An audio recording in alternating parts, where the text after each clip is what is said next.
Bonjour et bienvenue. Aujourd'hui, je vais vous parler d'un sujet fondamental en biologie.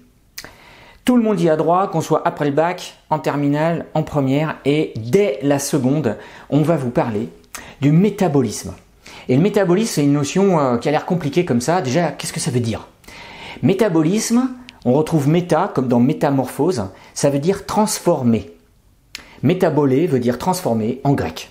Le métabolisme, c'est donc l'ensemble des transformations chimiques qui ont lieu à l'intérieur d'une cellule vivante. Voilà, c'est ça. Et alors, une molécule, une substance chimique, qu'est-ce que c'est ça? Bien, en fait, c'est ce qu'on appelle aussi une molécule. Une molécule, c'est un ensemble d'atomes. Alors regardez, je vous montre une molécule base. Là, c'est du dioxygène, par exemple. Ici, j'ai deux atomes d'oxygène reliés par une liaison, là, une liaison qu'on appelle covalente. Ça, c'est une molécule. Si je veux transformer ça en autre chose, je dois casser les liaisons qu'il y a entre les atomes. Je dois donc casser la liaison qui se trouve là. Donc je dois tirer dessus, comme ça, mécaniquement. Voilà. Et là, j'ai séparé les atomes. Quand je fais ça, je casse la liaison. Et donc, je libère l'énergie contenue à l'intérieur de cette liaison. L'énergie qui servait à tenir ensemble les atomes. Et voilà pourquoi le métabolisme est toujours associé à la gestion de l'énergie dans la cellule. Puisqu'en effet, il faut de l'énergie pour accrocher les atomes entre eux. Et il faut de l'énergie, ou pardon, l'inverse, on libère de l'énergie quand on casse la liaison entre deux atomes. Donc autrement dit, si je casse une molécule, je libère de l'énergie. Et cette énergie, elle va où? Elle va dans la chaleur de mon corps, par exemple. Okay, elle va dans le mouvement cinétique que je suis en train de faire, là, c'est-à-dire de la vitesse, du mouvement, du déplacement, ou elle va dans de l'énergie chimique d'autres molécules. Elle peut aussi se transformer en lumière. Vous avez des animaux qui produisent de la lumière. Mais même moi, je produis de la lumière. Là, je produis des infrarouges. Alors, vous ne pouvez pas le voir avec les yeux, mais je produis de la lumière. Ok ? Le métabolisme, c'est l'ensemble des transformations chimiques, donc des molécules, en une autre molécule, à l'intérieur d'une cellule vivante. Et à ce jeu-là, on distingue deux types de cellules pour deux grands types de métabolisme. C'est quoi ça? C'est le monde vert et le monde non vert. Regardez, je vous montre. Voilà. Ici, le monde vert et ici, le monde non vert.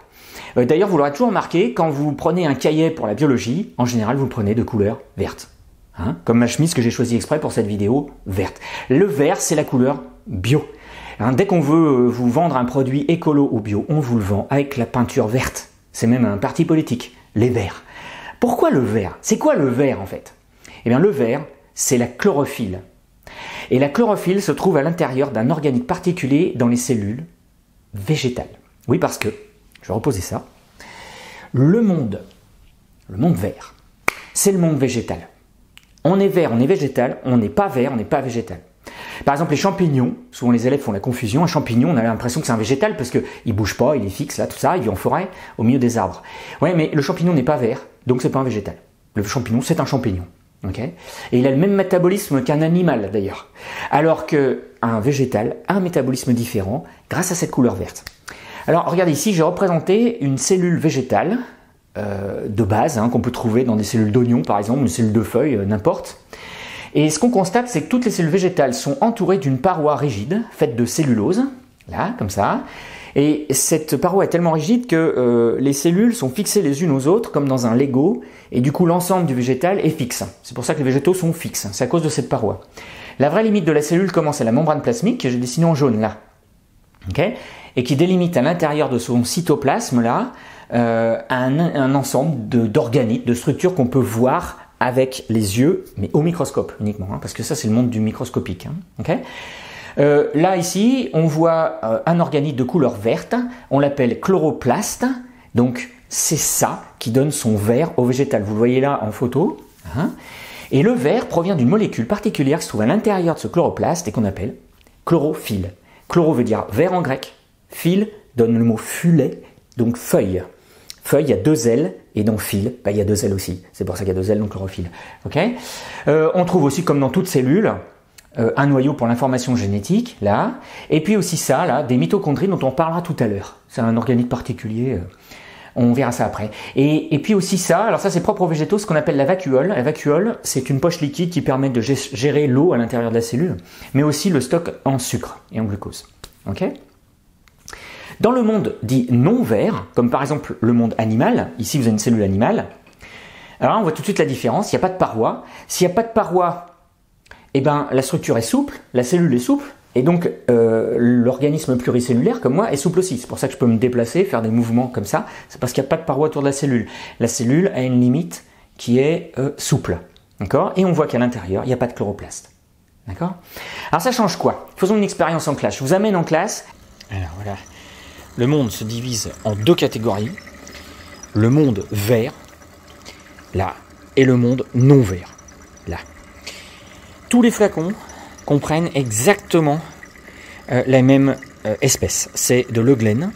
L'euglène, c'est une algue unicellulaire qu'on connaît en version blanche, elle est mutante à ce moment-là, et en version naturelle, sauvage, elle est verte. Donc une algue, elle est verte, normalement, okay, elle produit de la chlorophylle. Mais on a des souches mutantes, ici, d'euglène, qui ne produisent pas la chlorophylle. On les a plongées dans 3 milieux différents. Dans le milieu 1, il y a de l'eau distillée. Dans le milieu 2, c'est de l'eau avec des sels minéraux. Dans le milieu 3, il y a de l'eau avec du sucre. Okay. Alors là, c'est pareil. Eau distillée, eau, sels minéraux, eau avec du sucre. Et ce qu'on constate via le comptage, c'est que les euglènes avec de l'eau et des sels minéraux, quand elles sont blanches, elles ne se développent pas. En revanche, quand on leur met du glucose, elles se développent énormément. On en déduit que l'euglène, dans sa version blanche, a besoin de glucose pour se reproduire, donc pour vivre. Alors qu'en version verte, l'euglène ne se reproduit pas avec de l'eau uniquement distillée, mais très bien avec de l'eau et des sels minéraux. Autant, voire plus même, que quand on lui rajoute du sucre. Donc ça veut dire qu'elle n'a pas besoin qu'on lui rajoute du sucre. Si elle n'a pas besoin qu'on lui rajoute du sucre, ça veut dire qu'elle le fabrique elle-même. Donc quand on est vert, on sait fabriquer soi-même du sucre. Et ça s'appelle la photosynthèse. Donc si vous avez bien suivi, en gros quand on est vert, on sait fabriquer du glucose soi-même. Alors que quand on ne l'est pas, on ne sait pas le fabriquer et donc pour vivre, il faut nous en rajouter. Au fait, vivre, ça veut dire se reproduire. Ça veut dire qu'on passe par exemple ici de 3 cellules par millilitre à 7 cellules par millilitre au bout d'une semaine. Si on a fait ça, c'est qu'on s'est reproduit. Si on s'est reproduit, c'est qu'on a vécu. Pour vivre, il faut de l'énergie et donc il faut de la nourriture pour se procurer cette énergie. Et cette énergie, on la trouve notamment dans le sucre ou glucose. Alors le glucose, sa formule de base, c'est celle de toute molécule organique. Toute molécule organique s'écrit sous la forme CHO. On peut rajouter de l'azote, du phosphore à tout ça, mais pour le glucose, il n'y en a pas, c'est CHO. Mais dans des proportions, 1 carbone pour 2 hydrogènes pour 1 oxygène. Si je vous cache le carbone, vous repérez tout de suite H2O, c'est l'eau. Hein, ça montre que la matière organique, elle est composée essentiellement d'eau. Okay, je dois multiplier ça par 6 pour obtenir le glucose. Donc, je prends ma craie rouge et regardez, c'est 6, H12, donc 6 x 2, O6, ça c'est le glucose qu'on trouve dans le sucre en poudre. Hein, d'accord. Ce glucose, je vais le fabriquer ici par photosynthèse, là, à partir d'eau et de carbone. Mais alors attention, le carbone ne se trouve pas dans la nature sous cette forme-là. Il est toujours sous la forme oxygénée, c'est-à-dire associé à de l'oxygène dans l'air. Hein, et c'est ce qu'on appelle le dioxyde de carbone ou CO2. Alors ce CO2, disponible dans l'air, c'est ce que les plantes utilisent associé à l'eau pour fabriquer du sucre. Là. On va essayer d'équilibrer ça. 6 carbone là, donc je dois en rajouter 6 ici. Ici j'ai 2 hydrogènes, là j'en ai 12, donc je dois multiplier par 6, 6 x 2, 12, et là je suis OK. Et maintenant je regarde l'oxygène, et là on va voir que ça va pas. Parce que j'ai 6 oxygènes, OK, mais là j'en ai 6 x 2, 12. J'ai 12 oxygènes en trop. Qu'est-ce qui va pas? Et bien c'est qu'à droite il me manque de l'oxygène. Et bien voilà pourquoi les plantes produisent de l'oxygène. Elles produisent de l'oxygène pour équilibrer l'équation chimique. Je rajoute 6 oxygène, donc 6 x 2, 12 atomes d'oxygène. Okay, voilà pourquoi les plantes produisent de l'oxygène. Mais en fait, c'est pas leur but. Les plantes, leur but, c'est de produire ça, du glucose. Au fait, pour faire ça, il faut que j'apporte de l'énergie. Parce que je vais bâtir des liaisons entre les carbones. Je dois donc rajouter de l'énergie. Et cette énergie, elle est prise dans le soleil, l'énergie solaire, l'énergie lumineuse. Voilà. Et ça, vous allez voir, c'est important, cette énergie-là, qui rentre à l'intérieur. Alors, quand on sait faire ça, on sait faire la photosynthèse. La phosynthèse, c'est écrit comme ça. Photosynthèse, ça veut dire synthèse ou fabrication de glucose, de matière organique, à la lumière. Photo veut dire lumière. D'accord ? Et quand on sait faire ça, on dit que notre métabolisme est autotrophe. Métabolisme autotrophe. Alors qu'est-ce que ça veut dire? C'est encore un mot grec. Trophe, ça veut dire manger. Et auto, soi-même. Ça veut dire qu'on se mange soi-même. Oui, quand on est un végétal, on mange personne d'autre que soi. C'est-à-dire qu'on fabrique sa propre matière organique tout seul. Un végétal ne mange pas. Alors oui, je sais, vous êtes en train de me dire, oui, mais les plantes carnivores. Mais non, les plantes carnivores, c'est une catégorie de plantes particulière qui sait faire la photosynthèse, mais qui ne sait pas fabriquer les molécules azotées dont elle a besoin. Elle est hétérotrophe pour l'azote et donc elle mange des insectes pour ça. Et comme c'est compliqué, je ne vais même pas vous en parler. Alors on oublie les insectes, ok? C'est un cas vraiment à part. Bien. Donc, ce métabolisme, c'est celui du monde vert. Maintenant, quand on est non vert, comment on fait? On n'a pas de chloroplaste, donc on ne peut pas faire ça. Alors, du coup, on doit manger. On doit manger les autres. On a donc un métabolisme hétérotrophe. Hétéro, les autres, trophe, manger. Métabolisme hétérotrophe.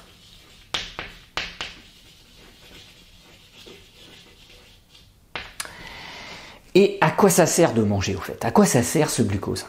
Eh bien, ça sert à libérer l'énergie contenue dans le glucose pour faire toutes sortes de choses, des mouvements, par exemple, comme ça. Et pour ça, la réaction métabolique utilisée, c'est la respiration. Donc ici, je vais vous écrire la respiration, que vous connaissez tous, puisque vous respirez en ce moment même en m'écoutant.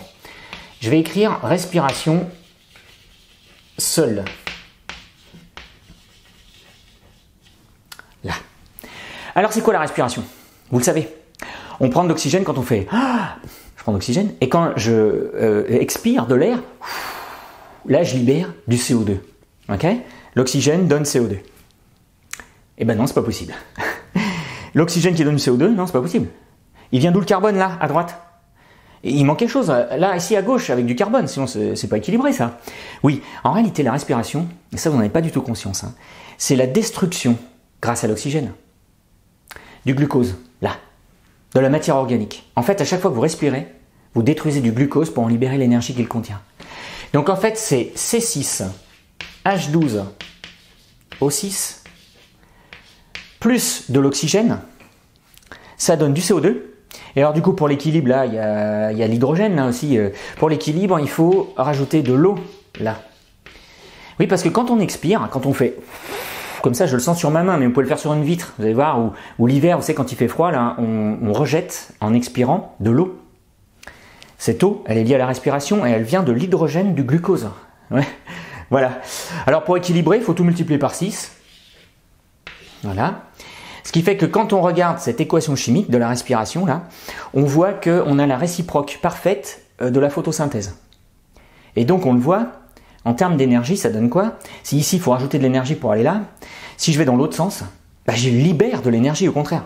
Je libère l'énergie qui était contenue dans les liaisons entre les carbones du glucose. Donc je libère de l'énergie. Okay? Et au final, cette énergie, en fait, c'est cette énergie-là. Ça veut dire qu'à chaque fois que vous respirez, vous vous déplacez, vous faites des mouvements, n'importe quoi, vous produisez de la chaleur, vous libérez de l'énergie solaire, en fait. De l'énergie solaire qui avait été transformée en chimique et qui redonne soit de la chaleur, soit de la lumière, soit des mouvements, etc. Vous voyez, nous sommes des machines à énergie solaire. Alors, au fait, j'ai précisé un détail là, respiration seule. Si on sait faire que la respiration, comme les animaux, les végétaux, les animaux et les champignons, justement, on a un métabolisme hétérotrophe. Les végétaux, eux, savent respirer. Et les végétaux, ça respire tout le temps pour libérer de l'énergie. Parce qu'ils en ont besoin aussi, les végétaux. Et pour ça, ils utilisent cet organite-là, dont je vous ai parlé au début, la mitochondrie. C'est la mitochondrie qui gère ça, la respiration, elle a lieu là. Les végétaux respirent pour libérer l'énergie qu'ils ont réussi à stocker dans le glucose. Voilà. D'accord ? Alors que nous, comme on ne sait pas fabriquer du glucose, il faut qu'on la mange et ce glucose va rentrer à l'intérieur des mitochondries. Donc là, j'ai écrit G pour glucose qui rentre dans les mitochondries et les mitochondries, via la respiration, libèrent de l'énergie dans la cellule. Okay ?